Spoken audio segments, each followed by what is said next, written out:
Assalomu alaykum futbol ishqibozlari. Chempionat 35 chempionatining 35 plus chempionatining anons podkast navbatdagi sonini birlikdan shunaqa. Keyin so'raveramiz. Bo'ldi, gapim nima, siz просто gapiring bo'ldi. Nashatri ketdi. Assalomu alaykum futbol ishqibozlari. Plus 35 chempionatining anons ko'rsatuvining bir yillik tanaffusdan so'ng mana yana qayta YouTube kanalimizga efirni boshladik. Bugungi mehmonimiz Pro Liga vakili Zvezda jamoasining administratori Alisher. Salom. Assalomu alaykum Alisher. Bizning taklifimizga yo'llanmasdan kelganingiz uchun o'zimizni minnatdorchiligimizni bildiramiz. Esingizda bo'lsa, mana bir yil avval biz anons podkastini boshlagan edik. Ma'lum bir sabablarga ko'ra bu narsani davom ettira olmay qoldik. Mana ozgina bir yildan keyin mana shu narsani davom ettirishni lozim deb topdik. Shunga kelganingiz uchun kattakon avvalambor rahmat sizga. Shu 35 chempionat haqida, keyin jamoangiz haqida, o'zingiz haqida qanaqa qilib kelgansiz, shular haqida bir ikki oz o'zingiz haqida gapirib bersangiz. Rahmat. Avvalambor assalomu alaykum. Sizga ham kattakon rahmat. Shu chaqirtirib bizani shu podkastga chaqirganingiz uchun kattakon rahmat sizga. Zvezda jamoasi o'zi kuzga yaqin sentyabr oylarida 2024-yilda tashkil topgan. Biz qishki kubokga qo'shilib, shunaqa jamoamiz 35 plus ligasiga a'zo bo'lib kirdik. Undan oldin biz boshqa jamoada o'ynagan edik. Keyin o'zimiz jamoa qilib chiqishga bolalar bilan yig'ilib maslahatlashib, shu ligaga qo'shildi. 2024-yilda kubok o'ynaganimizdan keyin mana bu 25-26-yil, 2 yil bo'ldi. Pro Ligani o'sha 35 plus chempionatida o'ynayapmiz hozir. Chempionat 35imizdan saviyasi qanaqa, nima bir takliflaringiz yoki nimalar qanaqa o'zgarishlar, nimalar sizga beryapti, o'shalar haqida ham bir gapirib o'tsangiz. 35 plus ligamizda mana hozirgi kunga, misol hozirgi situatsiyaga qarab baholanadigan bo'lsa, oldingiga nisbatan ancha kuchaygan. Sababiki disiplina degan narsa federatsiya tarafdan, keyin biz trenerlardan kelib chiqib shu majlislarda maslahatlashib gaplashgan temalarimiz hozir amalda qo'llanilyapti. Forma masalalari, shu getirdan tortib formagacha, shorti hammasini Xudoga shukr mana bu yil sekin-sekin hozir shuni yo'l-yo'lga qo'yib oldik. Уже sekin professionallashyapmiz. Sababi bizning ligada professional futbolchilar ham o'ynashadi. Hozir misol mana shu Pro ligamizdan ham internetda ham boshqada deyarli boshqa davlatlarda ham bizning bitta tanishlarimiz bor. Bizning o'yinimizni kuzatishadi va saviyamiz ancha 25-yilga nisbatan ancha o'sdi. Keyin maydonlarga kelganda ham mana hozir maydonlar ham qo'ldan kelgancha federatsiyaga ham rahmat. Maydonlarni topib boshqa qilyapmiz. Endi naturalniy po'lalarimiz kam. Biz ham federatsiyani tushunib turibmiz. Chunki hozir hamma yoqda o'zgarib tendensiya davlat tarafdan qo'yilgan futbolga qo'yilgan shu talablari, keyin futbolga qaratilgan o'sha maksimum возможностьlarga kelgan holda federatsiya ham shu bizning stadiondan ta'minlab o'ynab turibmiz. Shunisiga sizlarga kattakon rahmat. Shu tarafdan stadionda unaqa problemalarimiz yo'q. Sudyeystvani ham o'tgan yilga nisbatan yaxshi deyman. Chunki endi yutayotgan komandaga sudya yaxshi bo'ladi, yutqizayotgan komandaga yomon bo'ladi. Misol mana 26-yildagi hozirgi birinchi guruh ustiga sharafasida turibdi. Sudyalardan misol deyarli shikoyatimiz yo'q. Sababi asosan qanaqadir stichka problema bo'ladigan bo'lsa, jamoalarning o'zini o'sha ichidagi bir muhitdan yoki kelib turgan rezultatga qarab o'sha bir ikkita negativ situatsiyalar bo'lib qoldi. Albatta, hakamlar ham inson, xato qilishlar boshqa bo'ladi. Lekin ataylab xato qilishiga yo'l qo'ymaslikka harakat qilamiz biz ham. Mana maydonlar masalasida aytyapsiz, 35 plusda bilsangiz, agar biz o'zimiz ta'minlab beramiz, 40 plusda jamoalarni o'zi topib, o'zi gaplashadi. Sizga mana ham 35 da ham 40 plus chempionatda o'ynaganingizda sizga qaysi biri ko'proq qulayliklar keltirib chiqadi? Endi 35 plusni hozir aytganimizdek, misol meni yoshim уже 44 ga, 45 ga chiqaman. Misol menga 35 da ancha tez, komfortliroq, no 40 plusda endi asosan o'zingiz ham o'ynaysiz, 40 plusda opitni bolalar bilan o'ynaladi 40+da. Opit taraflama 40+35 dan shu taraflama farq qiladi. Tezlik bo'yicha 35+ ancha tez, qiziqqonda 35. Shunisi bilan farq qiladi. Menga misol ikkalasini ham komfortni, endi зависимо от rezultatga qarab komfortingiz ham shu paydo bo'ladi. Endi mana shu bo'lib kelayotgan chempionat bu yil shuncha deyarli birinchi turgim tugayapti. Shu jamoalar qanaqa, nima o'shalar haqida ham to'xtalib o'tsangiz. Endi hozirgi shu Pro Ligamizdagi jamoalarning havasini olib qaraydigan bo'lsak, явный liderlar praktik ko'rinib qoldi. Sababi ko'p jamoalarda sekin yosh almashishlar bo'lyapti, 91lar qo'shilgan boshqa qilgan. Endi keyingi yilga menimcha undan ham tezroq bo'lib ketsa kerak. O'tdagi shu o'yin tezligi, o'zi ritmi, keyin jamoalardan hozir Asobini kimni belgilashi mumkin? Mana Choshtepa jamoasi bu yil ozgina emas, anchagina qo'shdi. O'tgan yilga nisbatan mana yangi bolalarni qo'ydi, Sobir komandasi. Malatsi, hozir aniq qilishyapti. Chig'atoy, misol Chig'atoy bilan Choshtepa bizlarni как бы konkurentdan bo'ladi. Bizlarning jamoaga shu komandalar misol yaxshi taassurot qoldiryapti. Mana Lokomotiv ham qo'shildi, Chilonzor ham mana ozgina qo'shib aniq qilishyapti. Yaxshi. Единственное shu bitta masalani bir ko'rib chiqishimiz kerak. Mana shu vне turniri degan jamoalarni ozgina bo'lsa ham shu chempionatimizning saviyasini tushirib qo'yapti deb o'ylayman. Sababiki endi men bitta o'zim emas, ko'pchilikning мненияsi, biz trenerlar bilan maslahatlashib gaplashamiz. Ochkolar просто berilayotgan-da, u intriga sal yo'qolib qoldi o'shanda. Atak chempionat 25-yilga nisbatan 26-yilda chempionati ancha kuchli bo'ldi. Saviyasi ham ancha yaxshi. Inshaalloh bu kamchiliklarni bartaraf qilishga harakat qilamiz, chunki ko'proq 92-yilda keyingi yilga maqsad qo'yishgan o'ziga komandalar bor. O'shalar o'zi to'g'riroq 15 ta jamoa edi, bizning Pro Ligamizda 16-jamoa qilib qo'shilgan. Undan keyingisi Lokomotiv qo'shildi, 17-jamoa bo'lib, esingizda bo'lsa 17-jamoa bo'lib, bu ham konkurs o'ynash kerak edi aslida. Lekin ma'lum sabablarga ko'ra yosh kattaroq o'yinchilar bo'lgani uchun, travma olgani uchun bu o'yinchilar safdan chiqqaniga ular shunchalik o'ynayapmiz, keling biz shu qo'shilganimizdan keyin keyingi yilga ham shu davom ettiramiz degan maqsadda neft konkursi bo'lib o'ynab turishni iltimos qilib so'rashdi bizdan. Jamoalar bilan ham chunki konflikt bo'lmasligi kerak, chunki ko'proq bilasiz, o'yin kelgandan keyin ochko ber, texnik поражение degan uni oldini olib, juda bilsin insonlar kelayotganda nima maqsadda kelyapti o'sha narsa bo'lmasligi uchun shu narsani yo'lga qo'ydik. Inshaalloh keyingi yilga menimcha bu narsalar bo'lmaydi. Chunki oldin ham bu narsa bo'lgan, shunaqa vaziyatda neft konkursi komanda bo'lgan. Keyinchalik olib tashlaganmiz. Chunki bizda o'sha aytmoqchiman yana bir marta 15 ta jamoa bor, 16-jamoa Mevash 92 ni o'zi qo'shilgan. Qolgan 2 ta komanda qo'shib qo'ygan 2 Lokomotiv jamoa konkurs o'ynash kerak edi aslida. Lekin jamoasidagi shu o'yinchilarni holati, shu jarohatlari tufayli neft konkursi o'ynashga majbur bo'lishyapti. Bularni balki muxlislar bilib qo'ygani yaxshi. Kimdir biladi, kimdir yo'q. Yana taklif bor. Endi uni bir o'zingizlar ko'rib chiqsanglar bo'lardi. Biz esingizda bo'lsa, 1 yil oldin 40+ da Chempionlar Ligasiga o'xshagan bir masshtabda bo'ldi. O'tgan yil Qozog'iston jamoasi kelib, biz Olimp jamoasi bilan o'ynadik bu paytda. Lekin shu Krasnoyarskiy stadionida Qozog'istonning hozir jamoasining nomi esimda yo'q. Finalda yutdik. 35+ ham shu как бы O'rta Osiyo Chempionlar Ligasiga o'xshagan baribir menimcha O'rta Osiyo futbol federatsiyalari bilan bir bilan kontakt bo'lsa kerak. Shunaqa bir turnir o'tkazsa degan bir fikrni или как бы предложение qilib ko'rsa bo'ladimi? Qiziqroq bo'ladi. Demoqchiman, mana chempion bo'lib chiqadi, tam 1-2 shu O'rta Osiyo bilan yaqin qo'shiladi demoqchiman. Bu taklifingizni biz уже bilardik.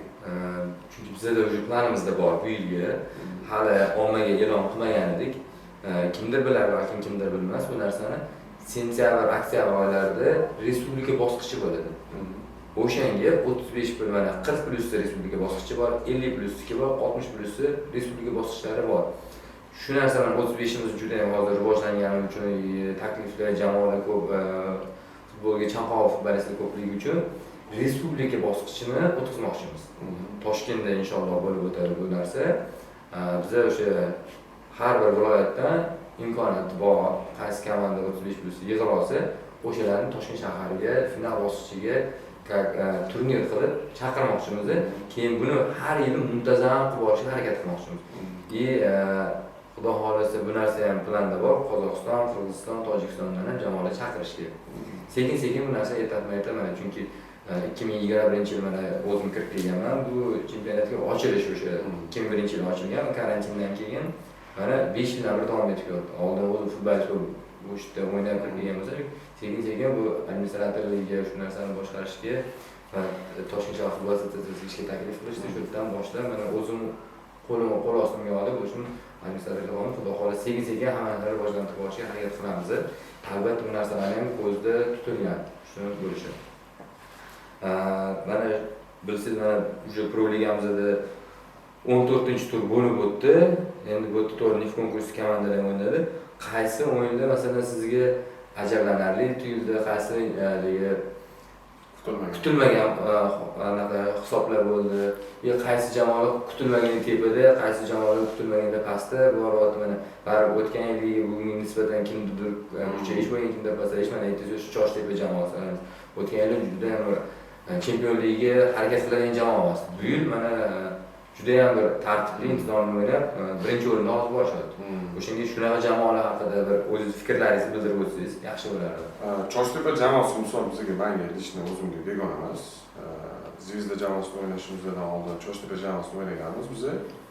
O'tdagi misol kollektiv muhit Sobir shu komandani splatit qilib juda zo'r jamoa qilgan. Mana bu yil 26-yilda yangi o'yinchilarni qo'shib komanda ancha rivojlangan. Misol to'g'risi men kutmadim. Chunki o'tgan yil 7-yil o'rindan tugatishdi ular. Bizda bitta pog'ona pastda tugatdi. Bu yil ancha hozir qo'shgan komanda. Plus chiqatoy ham xuddi shunaqa transferlarni hisobiga hozir yaxshi anaqaga chiqib olishgan. O'rinda. Единственное shu menda bu turmasmi yo undan oldingi turda shu Choshtepa Chilonzor bilan bir-bir o'ynab qo'ygani menga ajablanarli bo'lib qoldi. Sababi u yerda chiqatoy uradigan joy edi. Shuni hisobiga deymanki, menimcha turnir tablisasida ozgina o'zgarish bo'lib qoldi и qoldirilgan o'yinlarni hozir bitta tur o'tkazdi chiqadi. O'shani hisobiga Choshtepa birinchi o'ringa chiqib oldi. Malatsi hisobda tabriklaymiz. Hozir yaxshi ketyapti komandasi birinchi o'rinda. Mana 14-turda birinchi o'yinimiz Qo'shqo'rg'on 2 va Karbamak jamoalari. Endi bu Qo'shqo'rg'on 2 jamoamiz baribir NIF konkursida ishtirok etdi. Manno Sergeli o'yinida 1-3 hisob. Endi jamoasi g'alaba qozongan. O'shanga qanaqa fikrsiz? Sergeli bilan mana biz o'ynadik. Sergeli juda qiyin o'yin bo'ldi bizga. Biz inshaalloh yutib oldik.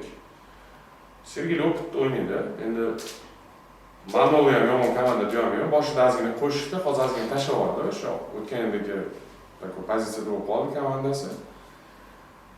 Sergeli dars o'ynayotgan. Biz ham gollarni ko'rdik, bitta o'yinni ko'rolmadim. Sergeli barchasini yutdi. Keyingi bahs Yashnobod Paxtakor 4-2 ga Yashnobod jamoasi g'alaba qozongan. Yashnoboddan Malatsi, o'zi mana qishki Kremer kubogi bo'ldimi? Nima bo'ldi? Kubok bo'ldi bizda. O'sha kubokda Intercup qishki kubokda o'ynadik. O'shanda o'sha jamoa Yashnobod 25-yilga nisbatan 26-yilda juda kuchayib ketdi. Biz ular bilan Tefada o'ynadik, birini yutdik. O'shanda juda qiyin o'yin bo'ldi. Men o'ylaymanki, bu dasturni rezultat bo'lgan Yashnobod bo'lib ketdi. Keyingi juftligimiz Choshtepa Aviator. Choshtepa biz o'zimiz bu o'yinni ko'rdik. Sobir bolalar malatsi, yaxshi o'ynab qolamiz. Plus Aviator to'g'risini aytganda o'zi tashlab oladi o'yinni. Bu birinchi taym o'zi 6 o'ynadi, shunaqa edi shekilli. Choshtepa maksimum shu qo'ldan kelgancha uradi. Keyingi juftligimizda Veteran Chilonzor 2-1 hisobda Chilonzor jamoasi g'alaba qozongan. Chilonzor o'ta hozir как favorit, veteran ham yomon jamoa emas. Shu Chilonzor spravедливо bo'ldi. Lokomotiv Qo'shqo'rg'on jamoasi bu Lokomotiv jamoasi NIF konkursida ishtirok etyapti va o'zinglarni o'ynab Nevachi bilan ancha NIF konkursida o'ynadik. Lekin biz o'zi o'yin jihatidan ozgina bo'y bo'ldi bizda. To'g'risini aytganda Nevachi menimcha keyingi 11 liderlardan bo'ladigan bo'lib kelyapti. Mana kubokdan qo'shiladigan bo'lsa, keyingi yilgacha uncha komandalarni ozgina miyasini oltadigan komanda bo'lacak. Va so'nggi juftligimizni Mirobod Turon jamoalarida 2-1 hisobida Mirobod jamoasi g'alaba qozongan. Mirobod Sanjar akam, Sanjar klub ketdilar. Молодец. Там такой o'yinga. Xo'p, endi sizga qanaqa kamchiliklarimiz bor o'zbek chempionatida? Bizga baribir bu narsani chetdan o'ynayotgan inson sifatida baribir kamchiliklarimiz sizga ko'proq ko'rinadi. Nima takliflar bera olasiz, nima kamchiliklarimiz bor? O'shalar haqida ham biroz to'xtalib o'tsangiz. Endi kamchilik demayman, o'zi kamchiliksiz ish bo'ladigan bo'lsa, agar kamchilik bo'lmaydigan bo'lsa, значит ish bo'lmayotgan. Bu ishlab turgan mexanizmda ham kamchilik bo'ladi. Federatsiyada misol men unaqa grupiy kamchilik ko'rmayman. Mani единственный предложение ham bor, endi uni to'g'risini aytganda sal odam soni ko'payib ketadi federatsiya tarafdan. O'yinlarga komissar nazarchat qilsak yaxshi bo'ladi. Demakki, sababi bir xil paytda sudyalarimiz endi yoshroq sudya kelib qolsa, yosh katta avtoritet o'yinchilar o'zini avtoriteti bilan ozgina davitib qo'yadi sudyaga. Misol men o'zimda ham ko'p bo'lgan sudyalarga hatto gapirib qo'yamiz, boshqa qilamiz. Endi emotsiyada, конечно, o'yin bo'lib turgan paytda не положительный narsa bo'lib qolsa, sudya bilan aytib qo'yadi. Хотя, может быть, o'zimizdan ham aytib bo'ladi. И sal jo'shqaroq bo'lish kerak deb o'ylayman. Chunki chempionat saviyasini qilmoqchi bo'ladigan bo'lsak, federatsiya o'sha qo'yilgan talablarga qattiq tursa, я так думаю, bunaqa bo'shashib ketmaydi. Komandalar bo'shashib ketdi. Sababi bir xil o'yinlar eshitganmiz, o'zimiz ham ko'rganmiz. Bo'veradi deydi, kelaveradi, xohlagan o'yinini qiladi, baqiradi, ustidan urgan, boshqa bo'lgan. U bizani saviyani tushira oladi. Sababi bizani, misol men o'zimni tanishlarim bor chetda 35+ kuzatishadi. Shu oddiy xiyol dushanba kuni internetda yozib gaplashamiz, bo'ladi bizda. Misol Rossiyaning 35+ bilan bizning 35 bilan deyarli farq yo'q. Ularda ham xuddi bizdagi, faqat ularda komissar nazarchat qilinadi. Как положено, o'sha protokol qilinadi. Bir bizda kimdir protokol yozadi, kimdir jahl qilib o'shanda siz bo'lsa majlisda gaplashganimizda yutayotgan komanda protokol topshirish kerak vazifa qo'yilgan. O'sha narsani sal qattiqroq bo'lsa, federatsiya o'sha tarafdan. Lekin mana bunaqa grupiy narушение yoki qanaqa kamchilik federatsiyadan ko'rmoqda. Federatsiya qo'ldan kelgancha, endi ko'pchilik gapiradi, misol men o'zimning fikrim, federatsiya mana qo'lda topib beradi. Yaxshi, hozir misol qo'ldan takka olishga ham, tovarskilarga ham qiyin bo'lib qolgan. Keyin sudeyskiy misol общий brigada. U misol to'g'ri yoshmi, boshqami, baribir yosh sudyalar ham qattiqda praktika qilish kerak. Молодежный futboldan tortib shu veterangacha qilishadi, to'g'ri.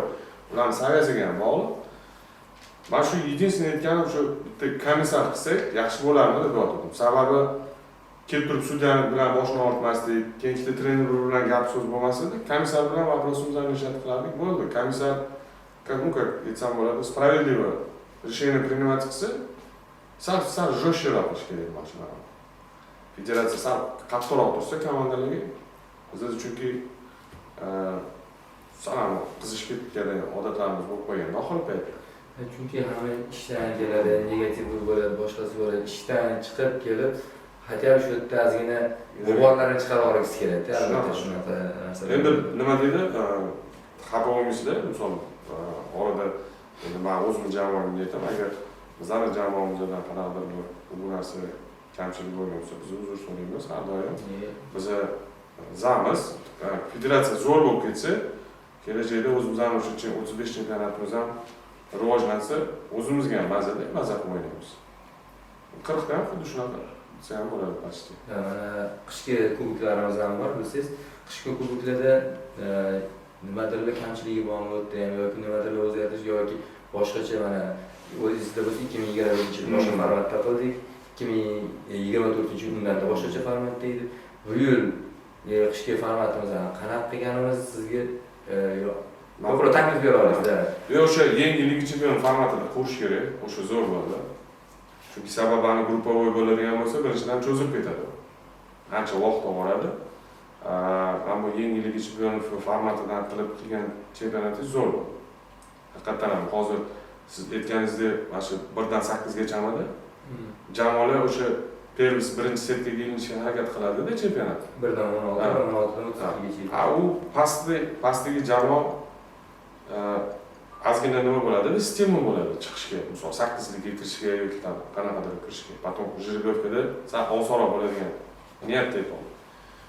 Bu yil lekin kubokdan manda hech qanaqa bunaqami yo'q, lekin mana shu taraflama yangi sistema juda zo'r aniqlandi. Единственное shu sudyalardan ham hozir yangi qonun qoida kirdi-ku sudyada. Ko'p jamoalar misol tushunmaydi, ana hozir yangi kirgan qonunlarni o'shalarni ham bir majlis qilganingizda bitta sudyalar malaka komissiyaga ozgina tushuntirish berib, oldin safar qilishdi. Endi eshitgan eshitdi, eshitmagan eshitmadi shunaqa. Albatta bu birinchi guruh tugagandan keyin bizda ham bilasiz chempionat, O'zbekiston chempionatlarida bu narsa bo'ladi. Komandadagi jamoalarga tushuntirib oladi yangi pravila bo'yicha. Xuddi shu narsa bizning chempionatimizda ham bo'ladi albatta. Birinchi guruh tugagandan keyin ikkinchi guruhga o'tayotganimizda albatta jamoalarni chaqiramiz. Bu narsalarni qonun qoidalar o'zgarishlarni albatta aytiladi, tushuntiriladi hammaga. Endi siz bilan mana bu bo'lajak 15-tur haqida gaplashsak. Birinchi o'yinimiz aviator Mirobod ekan. O'rta Mirobod ursaga hisobman bizda rubrikamiz bor. Siz ko'rgan bo'lsangiz, o'shanda aniq hisob imkoni boricha hozircha bizlar homiylarimiz yo'q. Xudo xohlasa homiylarni taklif qilamiz. Agar bo'lsa, sekin-sekin hamma narsani yo'lga qo'yishga. O'shanga endi hozircha boshlanishiga o'zingiz taxminiy hisoblaringizni tushunib, to'g'rimi? Mirobod qiladi. Xo'p, Qo'shqo'rg'on Choshtepa uchrashuvida. Choshtepa yutadi, Chubir. Hop. Turon Yashnobod uchrashuvida. Yashnobod katta sho't yutadi, bizda aytamiz, 4 turadi ekan. O'rinsaroy veteran jamoasi. O'rinsaroyimiz. Chig'atoy veteran. Chig'atoy yutadi, bir 4-5 turadi. Hop, Sergeli Qo'shqo'rg'on ikki jamoasi bizga aniq bo'lishi, Nevachi 92 Ma'lum ham aniq, Chilonzor Lokomotiv va so'nggi uchrashuv Paxtakor va Zvezda uchrashuvi. Bilmadim, endi inshaalloh yutish harakati Chubirda. Chubir 3-2 mashina qiladi. Rahmat o'zingiz bildirgan fikrlaringiz uchun. Endi so'nggisida ko'rsatim nima tilaklaringiz bor bizlarni chempionatimizga, podkastlarimizga. Mashnaqa proyekt qilganingizga sizga birinchi o'rinda sizga federatsiya rahbariyatiga katta rahmat. Bu podkast ancha-muncha auditoriya yig'adigan narsa-da bu. Tilagim Xudo xohlasa mana shu chempionatimiz shunaqa darajaga yetib boshlanki, O'rta Osiyoda birinchi bo'laylik-da, avvalgidek. 35+ veteranda o'sha Chempionlar Ligasi formati bo'lsa, inshaalloh Xudo xohlasa. Shu Liga Chempionlar Osiyonikini, O'rta Osiyonikini bir bo'lib chiqish xohlayman. Mana shu federatsiyamiz agar tashabbus bilan shunaqa narsani yo'lga qo'yib, har o'sha O'rta Osiyo davlatlari bilan kelishilgan holda turnir o'tkazsa, o'shanda chempion bo'lsak, o'sha samый главный rezultatlarimizdan biri bo'ladi. Chunki undan ortig'ini jahon chempionatiga bu хотя бы O'rta Osiyoni g'olibi keyin ko'ramiz. Niyatim shu, lekin federatsiyaga rahmat. O'zi aytmoqman-ku, 400 taga yaqin nechta odamimiz bor, o'ynagan o'sha 1000 taga yaqin. O'sha 1000 ta odamni yig'ib, bitta joyda turnir o'tkazib, hammani kallalarini birlashtirib, интересный turnir o'tkazganligi sizlarga просто slov нет. Rahmat shu taraflama. Bizlar nima deydi, хотя бы budniy kunlarimizdan shu ishdan tashqari mana shunaqa qilib maza qilib futbol o'ynaymiz. Sizlarga rahmat. Sizga yana rahmat. Kelganingiz uchun va bizning podkastda ishtirok etganingiz uchun. Sizlar jamoaga va o'yinchilarga hamma g'alaba tilab qolamiz. Hech qachon travma olmasdan har doim yaxshi jamoa bo'lishingdan tilakdoshimiz. Keyingi yil Xudo xolasa Premyer Liga o'yinlarida ishtirok etish nasib qilsin. Xudo xolasa nasib qilsin. Rahmat. Rahmat.